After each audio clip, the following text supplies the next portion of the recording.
Hello everyone and welcome back to another episode of The Adventures of My Little Mindbender.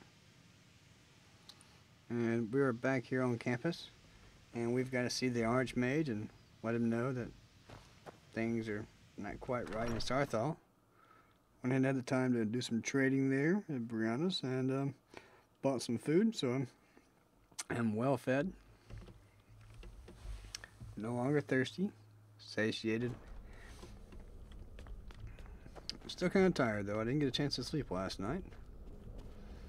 But here's the Archmage. What you learn here will last you a lifetime. Sabos Several, Arm. if you're talented. Imperial report on Sarthal. It's like you should. Okay. Anyway. Sabos. It's no secret that the college's reputation in Skyrim is tainted. Have you ever met with the Sigil Order? Personally? No, not I. One of their number used to advise the Archmage when I was but an apprentice here. But that was a great many years ago, before all the members of the Order were called back to the Isle of Artaeum, and it disappeared entirely. Okay. I need to speak to you about Sarthal. Please don't tell me that another one of the apprentices has been incinerated. I have enough to deal with right now. I bet you Topher's to blame for this, because he would eat... Okay, never mind. We found some sort of orb. Topher wanted you to see it. I see. I trust that Tolfdir will provide a more specific explanation. Thank you for bringing this to my attention. Tolfdir normally looks after your little group, yes? Well, since he's apparently occupied, and I will need to see this discovery for myself, I think perhaps you should begin researching the subject. Speak with Urag in the Arcanium. See if he's aware of anything that matches your discovery. And good work. The next time you find yourself exploring Nordic ruins, perhaps this will be helpful. Staff of Mage Light? I just got rid of that thing. Okay, thanks. Thanks, Archmage, yeah. Okay, alright, fine. Now if you'll excuse me. Can I borrow this? Enchanting? Alright, sweet. I'm gonna do some disenchanting. Be right back. Alright. Got that taken care of. Yeah, looks like we got a level out of that too.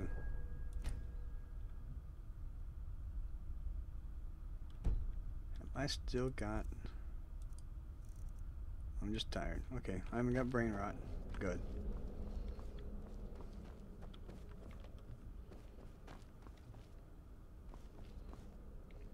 Oh, the Arcanium.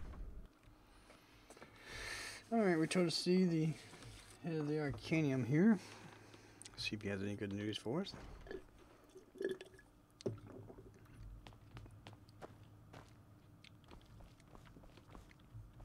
Couldn't have that guy. No, of course not.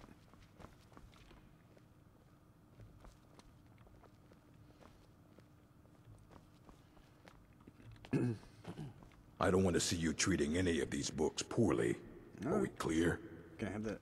Eleanor, the library is in disarray. When books are strewn about here and there, it makes it Restoration is a impossible perfectly to determine valid if a school book's of been magic. checked out. And don't let anyone tell I'm you sorry. It's just the professors come in here and scatter the books without any concern for the person who has to clean up. I thought it might be more efficient if I waited until the end of the day to put the books back on the shelves. And shall I be forced to wait until the end of the day as well? I will need to have a word with Urag regarding your training. She's kind of mean, isn't she? Hello, I'm Master Grosheb's apprentice, Eleanor. Hi, Eleanor. If something were to happen to the Master, I would take over as librarian, which, at this rate, will be anywhere between someday and never. Well, you don't think you'll ever be a librarian? Not until Master Grosheb retires or passes on. I know he looks old. Well, because he is. Way too old for an orc. I'm convinced he's immortal. Sometimes I think Master measures time by the era, which means unless I start a competing library, I'm stuck being an apprentice forever. Your mouth's not moving with what you're saying. a competing library sounds like a great idea. Really? I meant it as a joke. But it's cute you thought I was serious.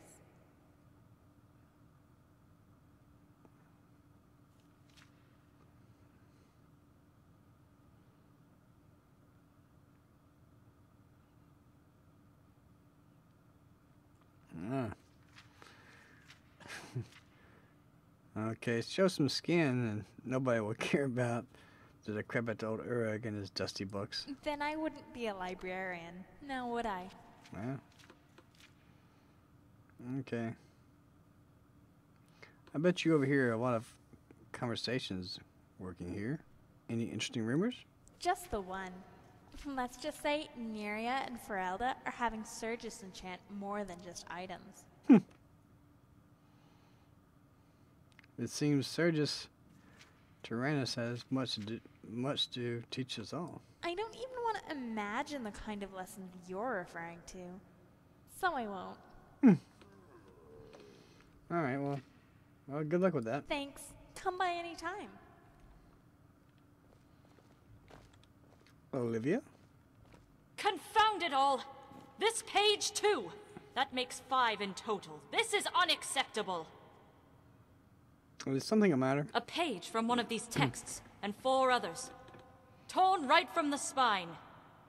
I've consulted with Urog's apprentice girl, and she insisted, rather emphatically, that none of these tomes have been checked out for years.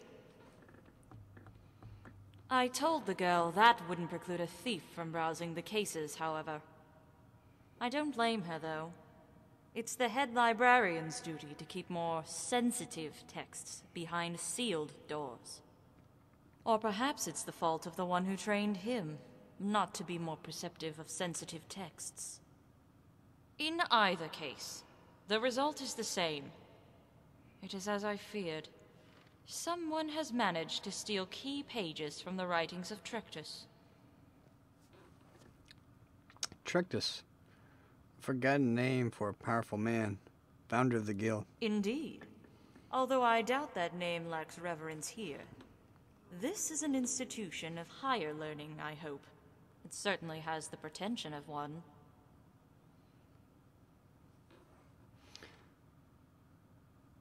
How is it that Master Groshub made such an obvious error? It is not an error.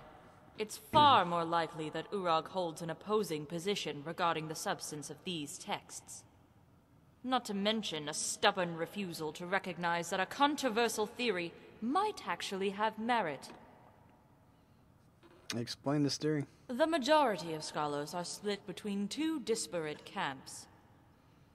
Some believe the texts are worthless scribbles written by a child, one who had yet to grasp the vastness of his destiny.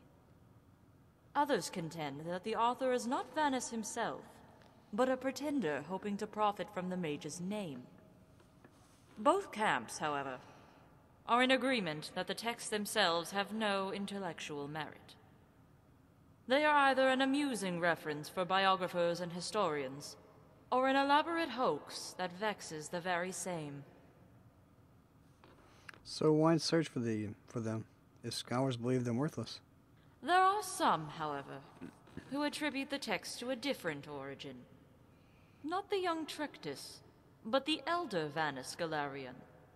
The theory states that Vanus wrote the text in the guise of his younger self, precisely so that scholars would question its authenticity.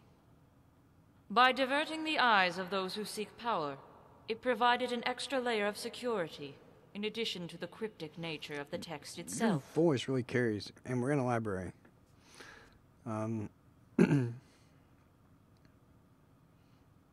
What exactly is in these texts? I mentioned the pages from 5 separate texts were stolen. This is no coincidence. I'm sure you can divine why.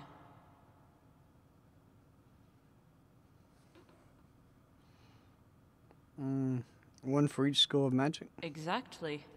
According to the theory, there was purpose to Galarion's decision to divide his childhood journals into 5 parts. Contained within each was a tale that alluded to spells and techniques, authored by a specific school. How do the schools of magic relate to the nature of the text? It is well known that Galarian's gifts for magic were quite diverse. He could restore a rose to full bloom not longer after burning it aflame, all the while fooling the mind into believing its scent had rotted away. It is thought that his nemesis Manimarco was his singular obsession. Yet he did allow for others when the trail for his rival grew cold. Or perhaps it was his very obsession for the King of Worms that led to his research of new magics. What do you mean? The theory goes that Galarian was on the verge of completing 5 new spells, one for each school. Anything for conjuration? Spells of such tremendous power that even the immortal armies of Manimarco would countenance their fear. Unfortunately, Galarian's obsession with his nemesis deprived him of his patience. Nevertheless, before he embarked on the great battle, he left notes encoded in 5 works, so others could continue his research. Do you have any idea who stole the pages? I have an inkling. There are rumors that the Synod is here in Skyrim, although I cannot confirm it is the text of Galarion they seek. Regardless, only a practiced mage is permitted entrance into the college. Albeit one wonders, given the pathetic wards placed at the entrance, if even a novice or sufficiently determined troll could shatter it. However, the culprit would have to be one familiar with Galarion's experimental research, and he would come here himself. He would not trust a proxy. In fact, I was able to glean some clues based on my interviews of the residents of Winterhold, who seem far more observant of mages than the faculty. I sent my assistant, Jado Ra, to investigate the matter further, but I fear something grave has befallen him. He has not returned in over a week. I am in need of someone capable to locate him and any possible information he may have retrieved regarding the missing pages. I'll find out what happened to him. Finally, someone with initiative. I need someone to scout the area he was investigating and search for clues of his whereabouts. Your safety is paramount. If the mage in question is at the site, do not attempt to confront him, even if Jado Ra is in imminent danger. The Khajiit is a crafty one. He will leave clues behind even in death, yet if you sacrifice both your lives, both your efforts will be squandered. I understand the risk, but the need is great. Good. Jado Ra last left for Solitude, but it is unlikely he is still there. I would start with the caverns near the shoreline. Mages use these caves to conduct research away from prying eyes. If you find him, and find him well, he may ask for a passphrase. In most cases, I abhor the need for such conventions, but circumstances required a measure of precaution. If I do this, do I gotta take a look at that conjuration spell? Alright, well that makes sense. A passphrase would be useful in identifying a friend or foe, so especially since you aren't going yourself. You seem to be a pretty powerful mage. Okay, fine. Indeed. The problem is, I seem to have forgotten that inscrutable Khajiit word he gave me. So in exchange, I ask you to tell him this. Tell him how, when I met him, I mocked his whiskers, how they were as black as an Imperial's hair. Tell him that his eyes are so narrow that even when he laughs, he looks unhappy, yet their color still shines as bright as the sun. And if he finds that too sentimental, tell him he was more valuable as a rug, and when he accidentally lights his fur on fire, he would no longer be worth anything to anyone. Alright, that was a long speech there. I guess we're going to end the video right there since you used up all of our time. So thank you very much for watching. I certainly do appreciate it.